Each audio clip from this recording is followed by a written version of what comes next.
أهلا وسهلا بكم من جديد مستمعينا. نرجعوا بعد ما كنا في المسرح البلدي ومع مع سلاطين الطرب، نرجعوا للطرب وللفن وللمسرح وللدراما في استوديو 6.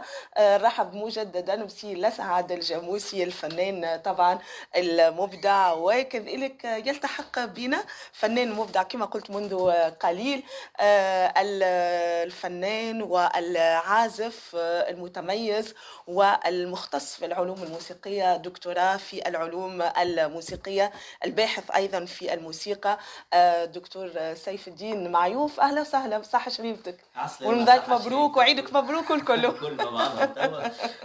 تحية ليك وشكرا على الاستضافة، وتحية لكل المستمعين، وإن شاء الله نعديو سهرة حلوة مع بعض إن شاء الله. إن شاء الله. مرحبا بك. ساعة قبل كل شيء تبع الدراما؟ كي نلقى وقت. نعم. شنو أكثر حاجة تبعت؟ توا في المسلسلات براتيكمون كان مسلسل واحد برك معناها اللي هو خطيفك هو خاطر الوقت ما فماش. عندي برشا عروض. عندك عروض تبارك الله يعني الوقت ديما بين البرايف، يا اما تبرب يا اما تخدم في عرض. نعم. هذا رمضان ديما شارجي شويه هيك. نعم. نحاولوا بعد نتفرجوا فيهم ان شاء الله. اكيد. تابعت اعمال سي لسعد بالطبيعه قبل؟ والله الحقيقه القدم معناها شفت هيك حاجات كل شيء. القديمه هي اي اكثر طبعا. تبارك الله زدت بكري نسمع فيكم معناها استمتعت برشا، وزدت اكتشفت برشا حاجات براتيكمون مشينا في نفس الثنيه يعني، خاطر مشينا في التعليم الثانوي من الاول وبعد. انت زاده البدايه كانت من في بوفيشة ثم في سوسة. في سوسة. في سوسة دار شباب ودار ثقافة أغلب معناها في سوسة. هي حتى كان نفتح قوس هنا دار الشباب هذيك اللي في سوسة كانت عندها دور كبير، دور شبابي ودور ثقافي سي لسعد. وكان فما المصايف الجوالات زي تعمل أنشطة، كنت ناشطة بشكل كبير مشعلة مدينة كاملة وعلى ولاية يعني كاملة. الحقيقة معناتها نقولوها، وكان فيها حتى مبيت كانوا يجيو تلامذة من ولايات أخرى يباتوا غاديك، وتكون أنشطة رائعة فيها برشا نوادي. يعني في فترة نتذكرها. في الفترة هذيك ما عندناش وقت فراغ. معناها تقرأ، كملت القراية تمشي لدار الشباب ولا دار الثقافة. نعم. واني بحكم زاد مغروم برشا هيك بالعزف على الآلات الموسيقية. أبار هذوما زوز نزيد نمشي المعهد العالي للموسيقى، وزدت بعد في وصلت للباك زدت انخرطت في مجموعه وليت نسجل في التلفزه لان نجي لتونس. كنت عازف باتري قبل. كنت كل سبت عندنا ايميسيون تلمة الاحباب نسجل مع الفنانين الكبار وكل شيء. وقتها شكون وقتها ينشط فيه؟ والله اخراج المنصف البلدي نتفكر. نعم. نسيت. نوعت قديش من آلة انت سيف؟ برشا آلات. قد فوق 20 آلة. 20 آلة ما شاء الله. أكثر من 20 آلة نعزف فهمت. لكن حبك هو الساكسفون.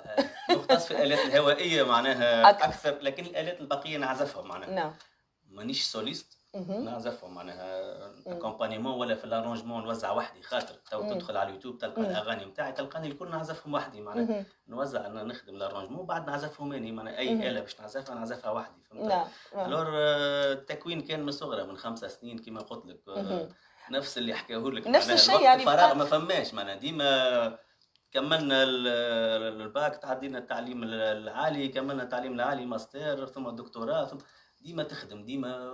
وفي الاثناء في الطريق هذا الكل بيان سور خدمت مع برشا فنانين معناها. كنت من الباك نخدم معناها. الور كعازف خدمت مع برشا فنانين وسافرنا برشا وتعلمنا ودورنا معناها فهمت. تنجيك للنقطه هذه. بلدان اخرين تمشي فرنسا، تمشي لبلجيكا، تمشي لالمانيا، تمشي ترى تشوف تخالط. مشينا حتى للهند. فما برشا حركه. ما برشا حركه. وبعد كمان دخلنا التعليم الثانوي وبعد التعليم العالي. قريت زاد 4 سنين في التعليم العالي في سوسه، والان في الثقافه. لا في الثقافه توا استاذ في الكونسرفاتوار سوسه. استقريت في سوسه وشديت معناها حبيت نشد في الثقافه في الكونسرفاتوار. شديت كونسرفاتوار وعروض. كما قال سي لسعد يلقى روحه في الروتين، يختار يرجع للحاجات اللي تحبها اللي تحب. اكيد. نعم اكيد. التعليم الثانوي ربي يعاون الزملاء اللي قريوا في التعليم الثانوي، لانه تلقى ما ينجمش يجدد نفسه، لانه في النهار نفسه يقري نفس الدرس 3 مرات 4 مرات. من يعني انا كي عملتها ما لقيت صعوبه كبيره ياسر. انا نخرج نبدل القاعه نلقى تلامذه جدد نعطيهم نفس الدرس اللي كنت نحكي فيه في التلامذه الاخرين. نحاول باش نبدل في النص، نبدل في في الطريقه، نبدل في الامثله، نبدل في ما يتبدلش معناتها في نهايه الامر معناتها. هي في حد ذاتها موهبه، اللي عنده موهبه التدريس بطبيعته يعني يحب التدريس بطبيعه الحال، فاكيد انه يحب يمشي فيه، وانتم لانكم فنانين هذاك علاش احساس هذايا بكري يحكي علاش قلت لك حكايه في بلاصتي حكايه كل شيء اللي مشيت تحكي نحكي لك حكايه هو اما شنو تحسي لسعد هو جيل جديد جيل جديد لكن نفس الحكايه لا طمني الحمد لله. احاسيس اللي قالهم لك كفنان راهو المدرس كي يبدا فنان راهي صعيبه راهي معناها تبدا تقري كما قال لك معناها انت تبدا ارتيست في مخك وساعات تبدا تقري وبعد تسال روحك سؤال تقول فاش نعمل معناها يجيك السؤال تقول معناها تحس روحك الانرجي نتاعك ربما باهي هو اللي نعملوا فيه تلامذه، اما عندنا برشا انرجي ترى روحك معناها تنجم تعمل برشا حاجات اخرين فهمت.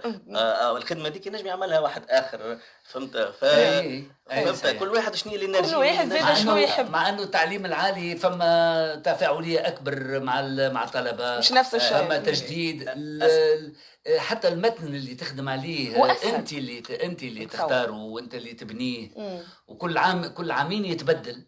معناها حتى احنا وقت اللي نقريو مثلا انا قريت المسرح في كليه الاداب والعلوم الانسانيه في صفاقس، ما النص المسرحي عامين ونبدلوا نص اخر، ولا شعر نبدلوا الشاعر، والا معناتها فما اريحيه، ولا حتى الروايه كلها تتبدل. ما تنجمش، ما فماش اللي كيما التعليم الاساسي والتعليم الثانوي اللي هما الاساسيات هذوك لابد من اعادتهم بشكل مستمر. نفس الدرس. خلينا نبداو اللقاء هذه بمعزوفه تختارها لنا بالاله الجميله، هي هذه تتسمى الساكسوفون. الساكسوفون الآلة هذه هي آلة غربية، هي أكثر آلة أنت تحبها سيفة. أي راحتي مع الساكسوفون والناي زاد خاطر زوز آلة نفخ. أي آلة نفخ. شو باش تهدي لنا؟ تهدي لسي سعد شوية يا مسافر وحدك. باهي.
لا لا لا لا سيف الدين معيوف ولا سعد الجاموسي. يلزمنا عرض بينا مشترك. على فكره راني نهار واحد الصوت جميل عرضت في صفاقس في المركب الثقافي محمد الجاموسي. قدمنا زاد كوكتيل لمحمد الجاموسي. العرض كان اسمه طرب الساكسفون. اللي تحيه لاهلي واصدقائي في صفاقس، نحييهم برشا، وهما بلاد الموسيقى نجموا نقولوا، يعني الموسيقى في صفاقس. نعم صحيح، والفرقه الموسيقيه الاذاعيه السينما. الأولاد اللي خرجوا من نادي السينما تاع صفاقس، محمد دمق ونوري بوزيد وكلهم معناتها المخرجين نتاع الجيل الثاني للسينما كلهم غادي. تحية كبيرة اليوم على النظام.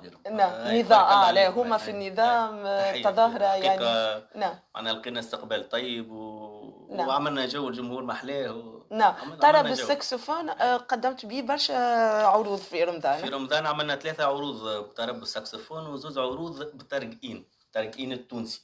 ترقين يعني شنو معناها؟ عرض طرب الساكسفون هو مختارات لعمالقة الطرب العربي، كل فنان ياخذوا له اغنيه، محمد عبد الوهاب، ام كلثوم، فريد، والتوانسه زاد الهادي الجويني وعلي الرياحي، كل شيء معناها كل واحد ناخذوا له اغنيه ولا زوز اغاني هكا كوكتيل طربي. طرب الساكسفون. نعم. عازف ساكسفون وغناء. اغاني طربيه بالساكسفون. حاجه معاك منشد. هو يغني. انت تغني.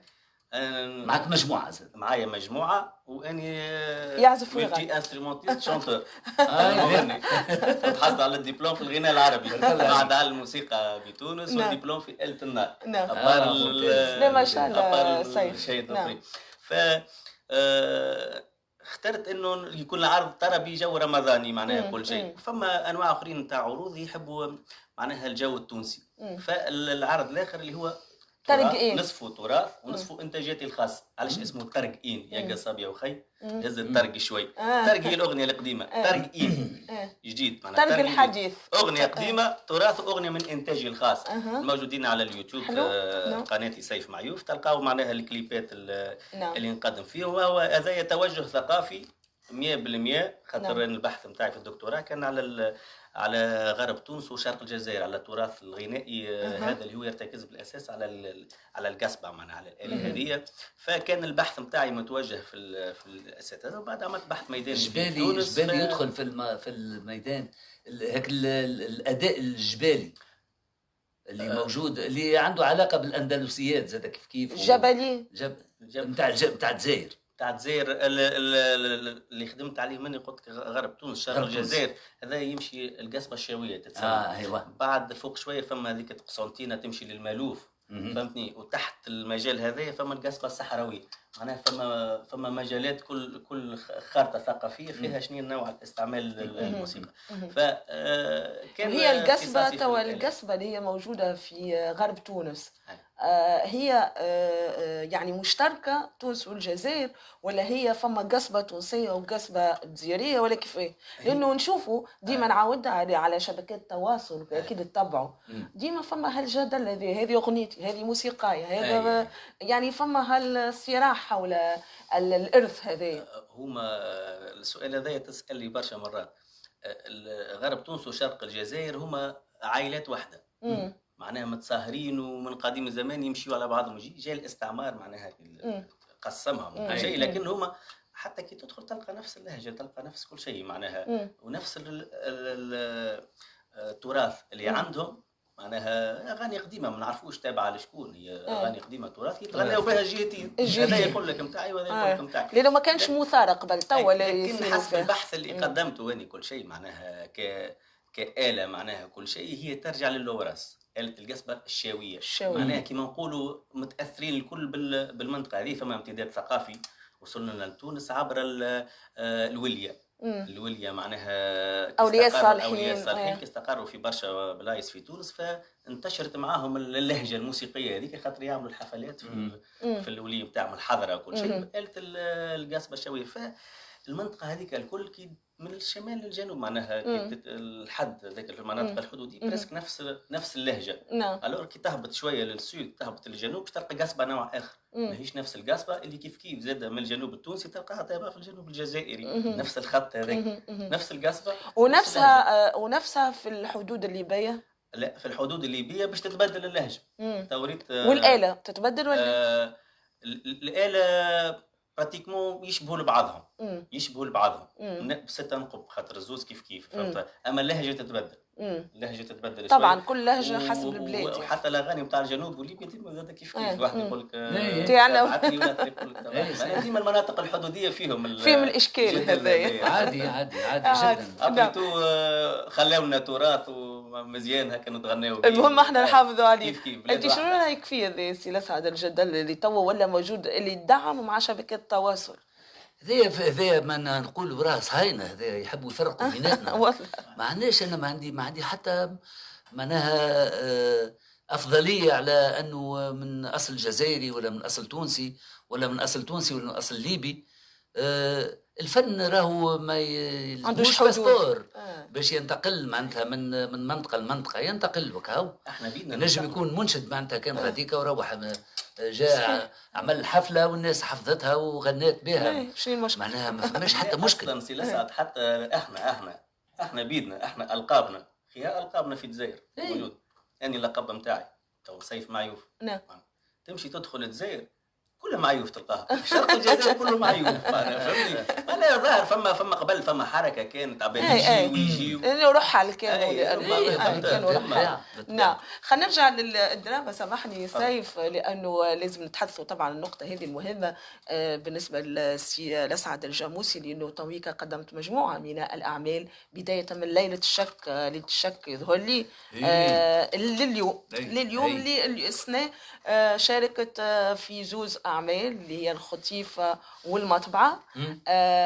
زوز أعمال وأركان حرب مازال ما تعرفش، مازال ما تعدى أما أركان حرب صورناه صورتوه ومشي لأول مرة باش يتعدى مش في رمضان، باش يتعدى حسب معلومة اللي خذيتها في 600 التلفزة التونسية في بمناسبة الاحتفال بستينية انبعاث التلفزيون. نعم.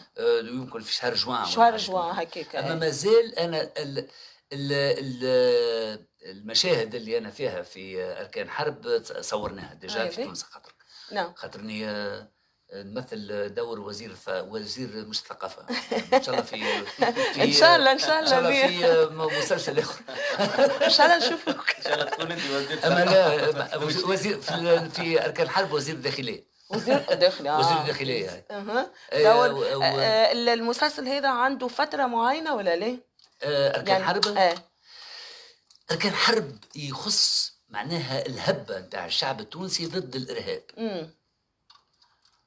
بداية من 2011 يعني. وبشكل أكثر معناها تبئير على الوقفة العزيزة العظيمة الملحمة اللي تعملت في 7 مارس واللي قادوها معناها أبطال الأمن والجيش التونسي، واللي ساندوهم بجنبهم البنات والأولاد والنساء والرجال الصناديد نتاع تونس، اللي قالوا راهي تونس لينا احنا مش للخونة نتاع اللي جايين من يسخيبوها سهلة معناها.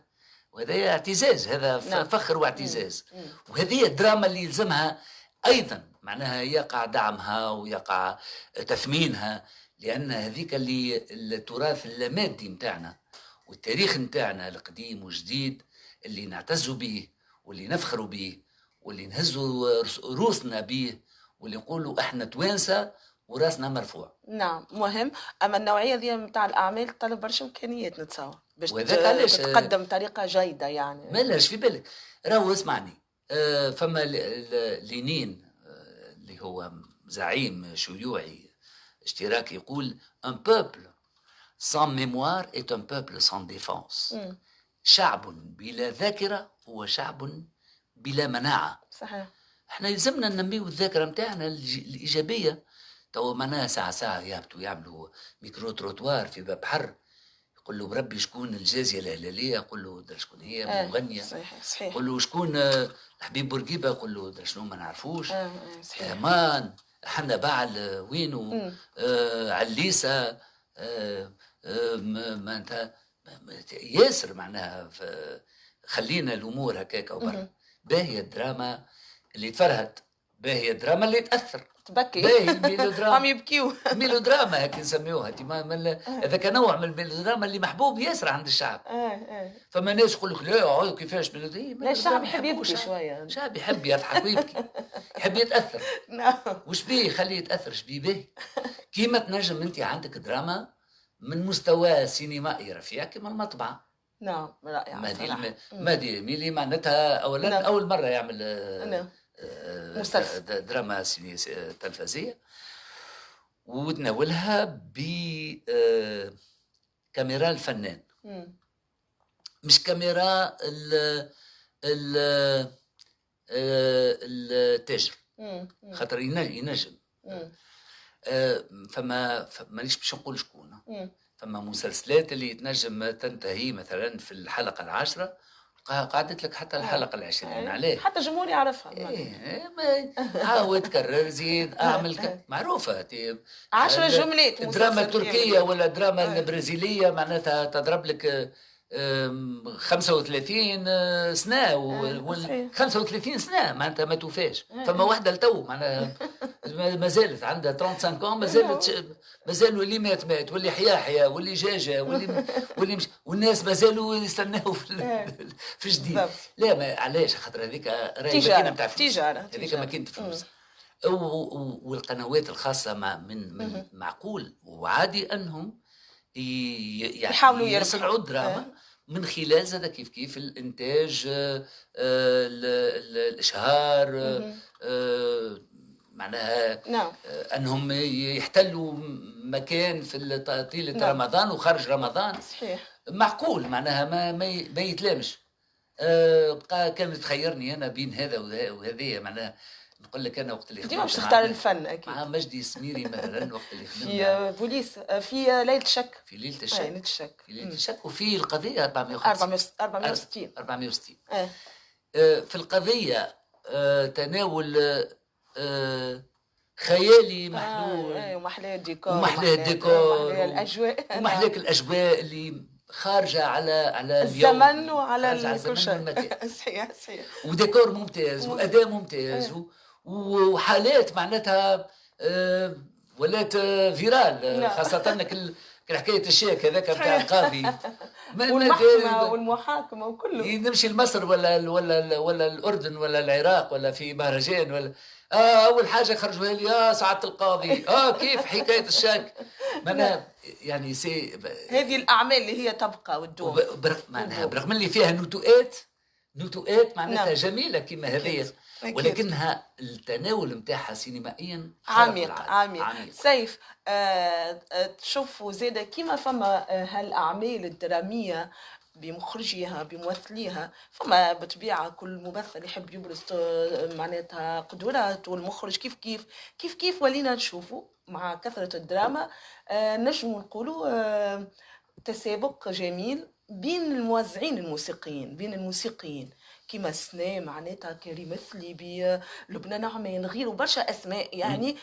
ولا جمهور يهتم بالتفصيله هذه، يهتم بموسيقى التصويريه للمسلسل وبالجينيريك وبالاغنيه وبغيره. شنو رايك انت كموسيقي في هذا، وهل انت تحلم انك تقدم ربما موسيقى عمل؟ والله سنا فما برشا اعمال ممتازه. سمعت شويه معناها منهم، الحقيقه حاجه تفرح. معناها تحسها فما عودة معناها للاهتمام بالموسيقى دي، والعباد قاعدين يتبعوا ويحفظوا كيما عجبتني عودة، لأنه احنا راهو قدمنا قبل أغاني محفوظين قبل. بالضبط. ترجع للمسلسلات القديمة نتاع الإنتاج التلفزة معناها التونسية، معناها شكون ما يتذكرش موسيقى الدوار مثلا؟ حفرت في الذاكرة بالقصبة راهي الفترة هذيك معناها التوانسة الكل عندهم حنين لكن للفترة هذيك وللمسلسل وللموسيقى. معناها ياسر توا تحس زاد رجع ثم نيفو معناها عالي، طلع عالي. ثم نيفو الحقيقة ممتازين، يعطيهم الصحة للناس الكل. وبالنسبة لي يعني معناها إن شاء الله كان واتت الفرصة معناها جربت اني عملت موسيقى فيلم الهادية بن عايشة، معناها عملت موسيقى تصويرية في زوز افلام. فما فيلم مازال ما خرجش، وفيلم خرج قلعة الزيتونة معناها عنده 4 سنوات ولا كذا.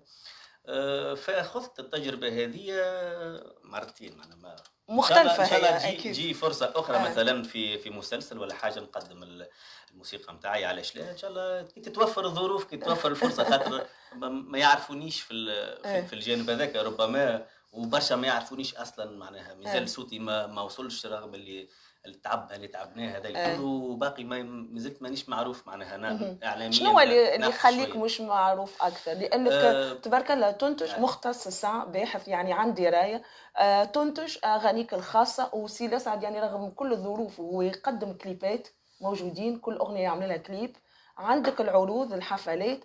شنو اللي يخلي فنان ما يظهرش وهو يقدم في نوعيه جيده؟ ربما ربما الفترة اللي فاتت الكل كنت لاهي بالقراية أكثر. خصصت وقتي لكل الدراسة والبحث العلمي معناها ياخذ وقت بالطبيعة. فزاد مواقع التواصل الاجتماعي ما كنتش ناشط عليهم، ما كنتش ناشط الحقيقة كما قلت لك، كنت لاهي بالقراية وكل شيء. فجيت مأخر برشا بديت الموضوع هذايا مازال ذكري. لا مازال ذكري. وقتي زاد خصصته للإنتاج، معناها عملت 8 معناها أعمال كليبات كل شيء. شنو ينقص توا في المرحله طبعا هما 8 كليبات على اليوتيوب. على اليوتيوب موجودين. توا في المرحله القادمه عندي ان شاء الله 16 اغنيه قاعد نحضر فيهم ان شاء الله. تتوفر الظروف الماديه معناها النجم، خاطر تتكلف برشا فلوس، وما زلت الحقيقه مانيش لاقي الدعم اللي يحقق لي معناها الخروج الاغاني هذوما. والحاجه الثانيه هي اعلاميا، يلزمني نظهر اعلاميا باش العباد يشوفوا. ربما تقصير مني، ربما تقصير منهم، ما نعرفش، خاطر ما تجينيش برشا دعوات باش نظهر في الاعلام. هكا نحاول وقت اللي تواتي الظروف باش نظهر، باش يلزمك تخدم عليها. اي خاطر الجانب الاتصالي مهم. الجانب الاتصالي هام جدا جدا جدا معناتها. ووحدك ما تنجمش، معناتها تنجم تستعين ب معناها شكون يقوم لك بالعمليه هذه الاتصاليه، لانه انت ما زلت شاب برك، وما زلت في واللي الخدمه نتاعك اللي سمعته واللي تحكي عليه توا معناتها ما نعرفكش الحال، ما سمعتش قبل، لكني سعيد جدا باني تلاقيت معاك توا. والاله نتاعك انت مثلا توا نحكيو على الدراما، سواء الناي ولا ساكسوفون، ينجم يكون معناتها آلة نتاع يعني مرافقة لحالات درامية قوية، معناتها مؤثرة. صحيح. لأنه الآلات النفخ تخرج من القلب، تخرج من الصدر، وتوصل هكاك، مش كما الآلة الإيقاعية البيانو نجم تكون عندها تأثير معناتها. أما الآلة النفخ معناتها قريبة للقلب، قريبة للقلب وقريبة للبدن معناها، خاطر جزء منها ماهوش الصوابع بركة ولا معرفة كيفاش تمسكها ولا حاجة، الهواء اللي يخرج من قلبك، من جواجيك.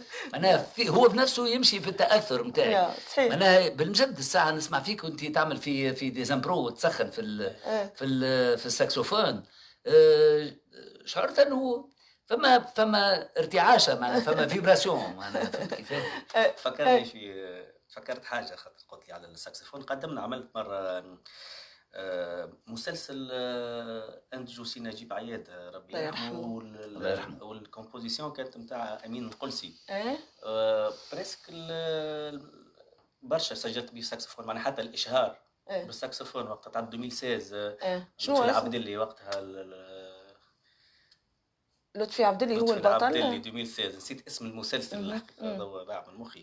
لكن فيه كله ساكسفون معناها. ناخذ شويه فلاش باك. ناخذ شويه من هكا بالساكسفون بالتونسي. يلا ناخذ بالتونسي في الصميم. التونسي والله الهاي هذوما قدمت استخبار بالتونسي على هبطوا على الانستغرام والفيسبوك، ريت تفاعل كبير. اسمه شو العنوان؟ استخبار، عرفش نعرفوا لك توا نقول لك عملت لي استخبار حطت لي قليل. ايوه يلا نسمع شويه تونسي.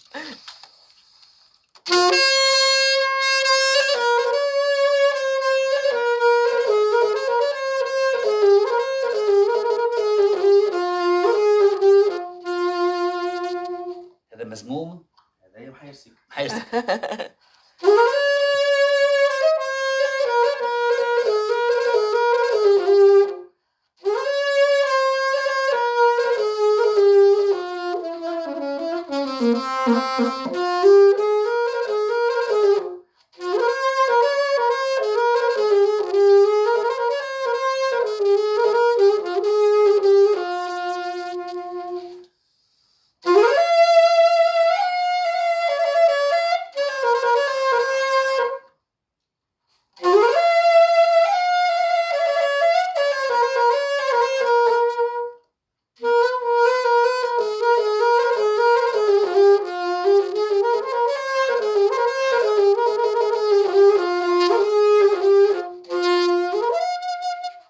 الله الله عليك، الله على التونسي زيادة. اعطينا حجه في المزموم. هاي تقول لك تحرك الجنون في المزموم. في المزموم. استخبار في المزموم. هاي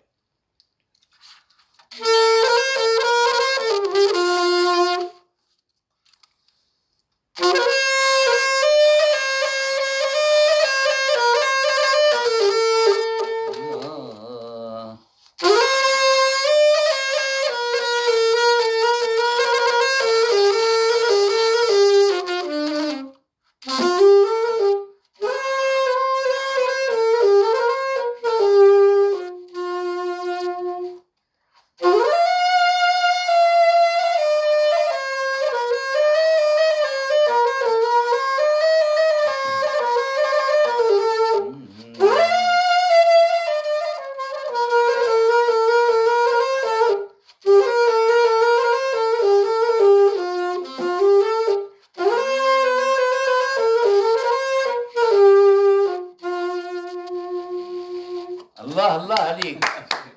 الله جميلة جميلة برشا، يعطيك الصحة. فنان الحقيقة، فنان نمتك يا صالحة، فنان كبير الحقيقة سيف الدين معيوف. أنا عرفته منذ البدايات، عرفته سيف المثابرة والاجتهاد والأخلاق العالية والتميز صوتا وعزفا. الحقيقة ما هيش هذه مجاملة، لأنه حقيقة وخاصة الأخلاق بالنسبة لي الفنان أخلاق يعني، أو لا يكون لما يكون يحترم مهنته ويحترم جمهوره ويحترم الإعلاميين ويحترم المستمعين والمشاهدين. هذاك الفنان يمشي بعيد يعني بفنه ويبقى ويدوم، وأكيد باش يبقى عنده اسم في المجال. هكا ولا سي أكيد أكيد. نعم أكيد، بارك الله عليه. نعم. أنا فما محبة زادة تشعر بها، وهذا هام، راهو أهم شيء. نعم. أهم شيء هو الحب والمحبة. نعم. رغم التعب اللي عندنا الكل، علاش مواصلين خاطر حاجه نحبوها. اي موسيقى معناها حاجه نعم. عشق. الحفلات هذوما اللي قمت بهم لباو لك ربما انت شنو تحب؟ حسيت انهم كانوا هكا معناتها فما تفاعل من الجمهور؟ اي الحمد لله، هذاك اللي يفرح هو. نعم. شوف العروض اللي قدمتها سواء 5 عروض عملت، تسمى ماهوش نمبر كبير. نعم. في رمضان باهي 5 عروض الحمد لله. لكن اللي يفرحني هو التفاعل بتاع الجمهور. نعم. وقت اللي تشوفه معناها تحس اللي فرحانين، غنيوا، عملوا جو، يجي بعد العرض يقعدوا يستناوا باش يشكروك، يقول لك يعطيك الصحه. هذاك هو خالص معناها. وقتها سي بون معناها روح فرحان. والله عنده حق. ما فماش ما اجمل من محبه الناس. نعم. راهو بسم الله وما شاء الله الفلوس تمشي معناها خاطر نمشيو ونخليوها. ماهيش هذيك هي الهدف، هي باهية راه معناها حاجة ضرورية لكرامة الإنسان، لأنه يكون يحقق بها زيادة فنان محترم ومقدر تقدروا معناها المجموعة. ولكن محبة الناس ما تضاهيها حتى مال. نعم صحيح. أنا التبسيمة متاع العباد في الشارع ولا في طيارة ولا في، يقول لك انت هو وانت انا هو. انت خاصة صليحة ابوك بعدك السر اللي افشيته هذيك بعد ما شعل فيسبوك شعل يقول يرحم والديك، الكل يرحم والديك يا سي لسعد. بالله مناسبة باش نقول للعباد الكل وفيما ذلك معناتها عمادة الأطباء، راهو قضية إفشاء السر هذه هي مصدر من مصادر النقد اللي قامت به المخرجة إزاء شخصية الطبيب اللي فرح بروحه قال اي راني انا وانا وعملت لها عمليه وبدا خاطر جاي يفخر فيه الطبيب الصغير فاروق. قال له يعطيك الصحه سي اليحيوي، والله ماذا بيا نولي كيفك كنت معناها مثال. قال له احنا يلزمنا الطب التونسي واحد وكل انت تخدم مع سي فلان هاك العام عملت عمليه لمرته. ما يصيرش هذا، ما يتقالش هذاك. علاش هو مصدر من مصادر النقد. والفن راهو ينقد، مش معناها يلزم يملس ديما في الاتجاه الايجابي. نعم لازم ينقد ظواهر موجود وهذا موجود وهذا علاش ننكروه. والفيسبوك ولا الوسائل الاتصال الاجتماعي كي شعلت بالحكايه هذيا ولا شعلت نتاع ايه فرهدنا عرفنا شكون سبيان معناها هو عرف شكون معناها عرف اللي ماهوش ولد فلان ساعات يعني دور قصير الدور يكون قصير لكن يكون مؤثر بشكل كبير. وهذاك علاش اختيار الممثلين نعم اللي ممثلين بالحق واللي قادرين باش مش نحكي على روحي معناها ساعة في جزئية صغيرة في عوض اللي يجيبوا ممثل يحترموه ويقدروه ويجيبوه يخليه في مكانه يقول لك هي تو يقولها الفيجورون يكسر لك دور يكسر لك الجو كامل. صحيح ينجم يكون فيجورون يخطف راهو مرة بعد قداش مش كيف مش قاعدة لازم يكون واحد موهوب يكون صنايعي راهو صنعة كيما توا نشد الساكسوفون نتاع سيف تو نبلبزها خاطر ما نجم نخرج منه نوتة ولا زوج. حتى في مجالكم موجود نفس الشيء الدخلاء معناها عمل فني سيرسين مثلا بارفوا انا عندي عروض مثلا احنا في الصيف تكثر برشا اللي خدم بارفوا اني حاجتي بعازف معين باش يعزف مثلا في البلاصه المعينه السيد هذاك ماهوش ديسبونيبل نعم خاطر التزامات ويبقى ملتزم مثلا مع جروب اخرى قالوا له قبلي وكل شيء بارفوا نخليها فارغه البلاصه هذيك ونجيب واحد اخر في بلاصه اخرى وما نجيبش واحد اخر خاطر ماهيش يملا له البلاصه هذيك. فما جمل الموسيقيين لازم يقولوا من السيد هذاك ما يلزمش يقولوا اكس ولا اكس توزيع كامل عندك هذاك يلزم يقولوا تبقى فارغ خير لا سينو باش تتبدل. العواده نتاع العريس كانوا قبل يجيبوا 3-4 عازفين يعرفوا يجيبوا 6-7 كواتروات يسميهم كوات يكبروا بهم ما عنديش هكا تلقى عنده آلة وهو يهز في يده ويحطه برا كواترو ولا ساعة تسمع تحد نشائزك خاطر تحط الصبح وشد الاسطوره ويفسد لك الخدمه. ساعات واحد تحطه عندنا برشا عازفين ممتازين راهو مش معناها لا عندنا الحق مش معناها لكن فما عازف مثلا باهي تلقاه في الشرقي باهي لكن عندي يعني حاجه في التونسي يلزم تتقال الاستخبار يلزم يتقال هكاك ولا كذا سبحان الله فما انسان يبدا باهي في حاجه ومش باهي في حاجه ساعات ما تلقاش شكون يعاود ما تنجمش تحط حاجه انسان مش هكاك باش تعدي الوقت. عندك حفله قريبا بعد رمضان؟ لا تو كملنا تو العروض تو في انتظار ان شاء الله شهر التراث. ايوه باش ان شاء الله نقدموا بعرض ترقين تونسي ندعو المستمعين باش يشوفوا الكليبات نتاعي على قناه اليوتيوب سيف معيوف وحتى العروض يلقاوهم زاد على الباج سيف معيوف ياخذوا فكره على العرض وان شاء الله مزيد لوزاره الثقافه اللي اكتشاف جميل برمجنا العرض هذا اللي اني الحقيقه هو عرض ثقافي نخدم على الجهات نخدم على جهات تونس على الانماط الموسيقيه الموجوده في تونس الكل. جميل. معناها العرض اللي باش يتفرج يتفرج لوحه موسيقيه تونس شنو فيها المالوف فيها الكسبه فيها السكره فيها المزود وفيها اسطنبالي وفيها الصوفي هذوك الكل باش تلقاهم موجودين في العرض. جميل. وحاجه انتاج خاص وحاجه معناها تراث ومعايا دانس معناها يعني عرض متكامل فرجاوي موسيقي متكامل ان شاء الله. صوتنا يوصل كما قلت ناقصني شويه اعلام باش توصل باش الصوت يوصل ان شاء الله يوصلوا المسؤولين ان شاء الله يدعموك لانك تستحق مش لانه حاجه اخرى لانك فعلا تستحق. هذا اللي نقوله. شكرا لك سيف الدين معيوف نورتنا شكرا جزيلا انك جيتنا من تونس من سوسه لتونس شكرا وانا فرحانه برشا بوجودك. شكرا سي لسعد جاموسي نورتنا ان شاء الله مزيد من الاعمال والسينمائيه والدراميه والمسرحيه وكله وشكرا جزيلا على قبولك الدعوة. يعيشك. الجاي هو الفيلم مع ليلى بوزيد هاي اللي تعمل في سوسة على فكرة. نعم. عنوانه افوا باس تحت حس مس ولا حاجة تحت حس مس باش تعاود التجربة مع ليلى بوزيد ثاني مرة بعد على حلة عيني. نعم. والثاني مرة توا مع افوا باس اللي باش يخرج في تونس نهار 29 افريل. نعم. واللي باش يخرج في باريس اول مره نهار 22 افريل ان شاء الله. واللي ديجا خرج في مهرجان برلين وفي مهرجانات اخرى وبدا معناتها ياخذ في الجوائز. واكيد احنا مش نرجعوا جائزه الجمهور من ليون نعم. وحدث باش يكون حدث فعلا. نعم. لانه عندها جرأة كبيرة ياسر في الفيلم. نعم. هذا اكيد، وكعادتها ليلى بوزيد ان شاء الله باش نرجعوا له في وقته ان شاء الله.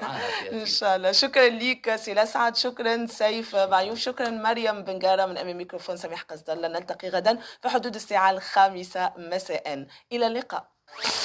مستمعينا الكرام داخل تونس وخارجها، طاب وقتكم.